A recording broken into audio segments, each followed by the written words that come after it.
What's going on, guys? I want to talk about something that I experienced, which was about 10 years ago, my actual introduction into working factories, which was working at a furniture factory. Now, go ahead and say this. It was an experience.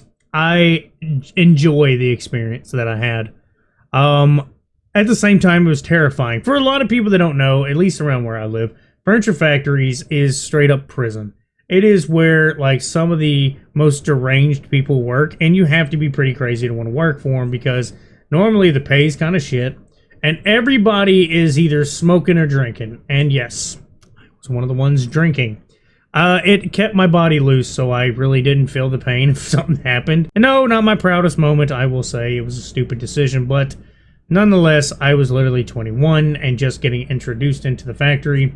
And that's when I found out how absolutely insane people can get. One thing, doctors. Who the hell knows what those were? We didn't actually go to the doctor. A lot of people self-medicated, like I said, drugs or alcohol.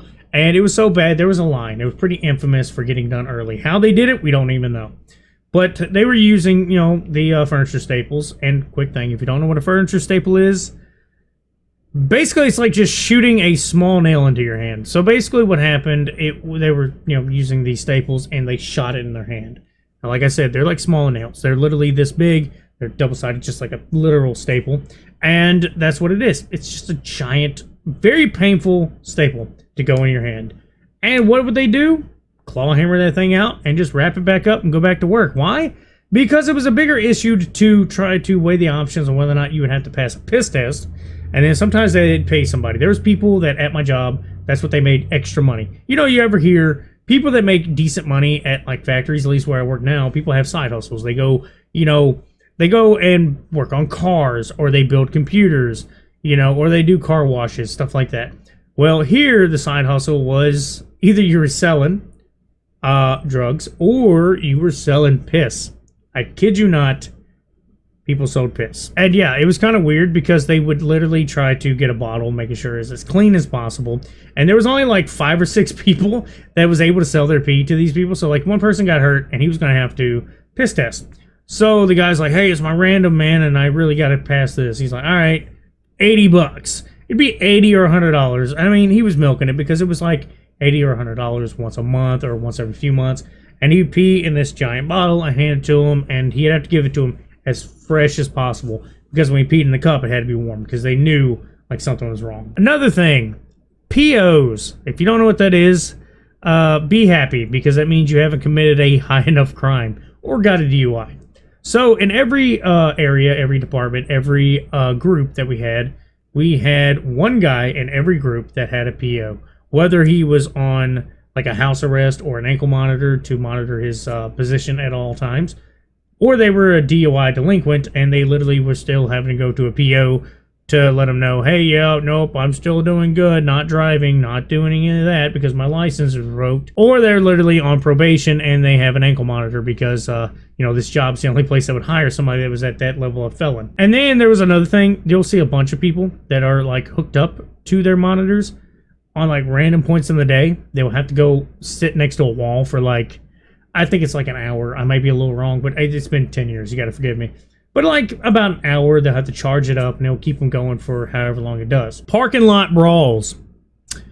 We didn't have a lot of cameras, so that was a day-to-day occurrence. I remember literally somebody going up to another dude. Now, this is their verbiage, but they would go, man, this is what's about to happen to you. We about to go outside and bang, and guess what? We're going to come back inside and act like that nothing happened. We're going to go right back to work. And that actually was said at me.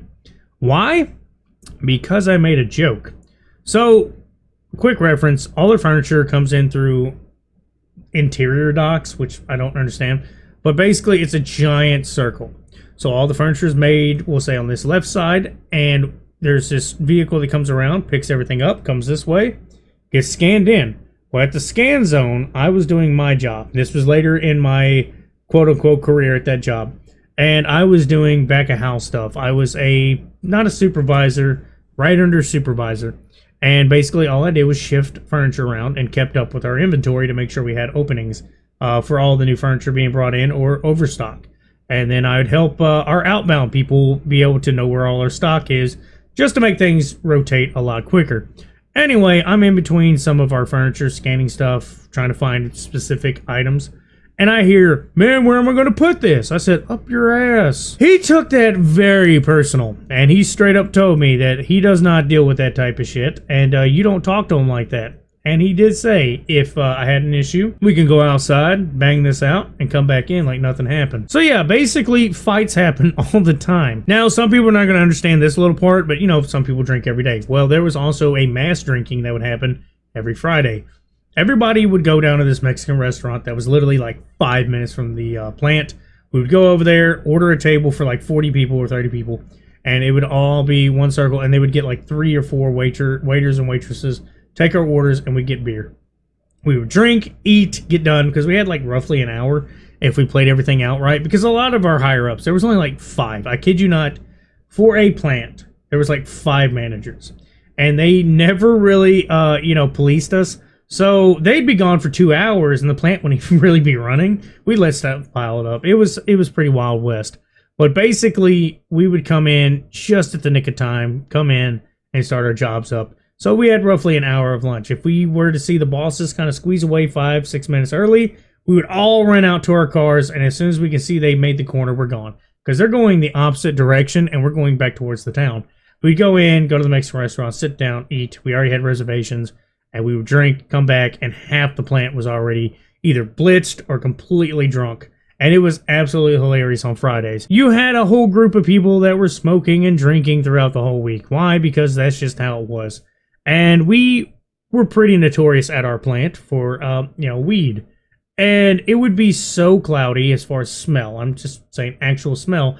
People would call in to our HR department, which was also stationed in our plant for some reason. And they would call and say, hey, I'm smelling marijuana. I can tell people are smoking at your plant. The lady, I don't know why, but she just straight up went, well, it could be illegal soon, and just literally hung up on the person. There were so many complaints at that plant. I actually can see why it was shut down. The amount of broken furniture literally was just insane. We did something called a roller coaster ride. Now, this feels illegal to talk about, but guess what? It was wild and insane. So if you don't know what a roller coaster ride is, let me fill you in. That's where we would get the furniture. These were always box parts, or boxed up recliners. And you would see it at the edge. Like, you got the edge coming up of the truck, the trailer, and you would have like this much room or whatever. And you would put your heels down, right? You would have your heels dug into the edge of the trailer. And you would lock arms, and the guys on the end are holding up to the edge. And they would hold up on both sides. And they would hold. And then a guy named Junior would get into his truck, hook up to the trailer, speed up, and slam on his brakes, and you would dig your heels in and hold like a wall like this, and you would push. And when you pushed, it would slam all that furniture and compress it as much as possible. And guess what?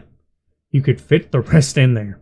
It was dangerous. We actually had people would fall when they would slam on the brakes.